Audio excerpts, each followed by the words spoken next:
உங்க கிட்ஸும் சாக்லேட் ரொம்ப கேட்டு அடம் பிடிக்கிறாங்களா?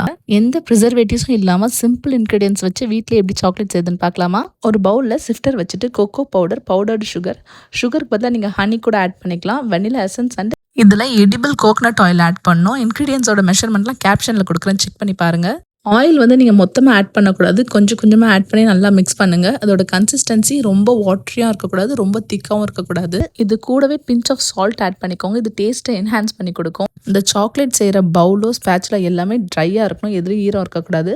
ஸோ எல்லாமே ட்ரை ஆக்கிட்டு யூஸ் பண்ணுங்க. இப்போ இந்த சாக்லேட்டை பைப்பிங் பேக் ஷிஃப்ட் பண்ணிட்டு உங்ககிட்ட இருக்க சிலிக்கான் மோல்டில் ஊற்றி செட் பண்ணி வச்சிடுங்க.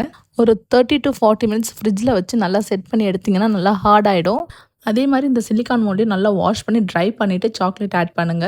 அவ்வளோதான். இது ரொம்ப ரொம்ப சிம்பிளான ரெசிபி தான். இது எந்த கில்ட்டும் இல்லாமல் இப்போ உங்கள் கிட்ஸுக்கு நீங்கள் கொடுக்கலாம். இந்த சாக்லேட்டை நீங்கள் பேக்கிங்க்கு யூஸ் பண்ணிக்கலாம், குக்கீஸ்க்கு யூஸ் பண்ணிக்கலாம், எல்லாத்துக்குமே இது கரெக்டாக இருக்கும். இந்த சாக்லேட்ஸை அலுமினியம் ஃபாயிலில் நல்லா கவர் பண்ணி ஃப்ரிட்ஜில் வச்சுக்கோங்க. இது தேவையானப்போ எடுத்து நீங்கள் யூஸ் பண்ணிக்கலாம். சாக்லேட்ஸ் பார்க்குறதுக்கே நல்லா கிளாஸியாக இருக்குல்ல. நீங்களும் இதை ட்ரை பண்ணிட்டு எப்படி இருக்குன்னு கமெண்ட்டில் சொல்லுங்கள். மறக்காமல் யாஸ்லிஷோ பேஜை ஃபாலோ பண்ணிக்கோங்க.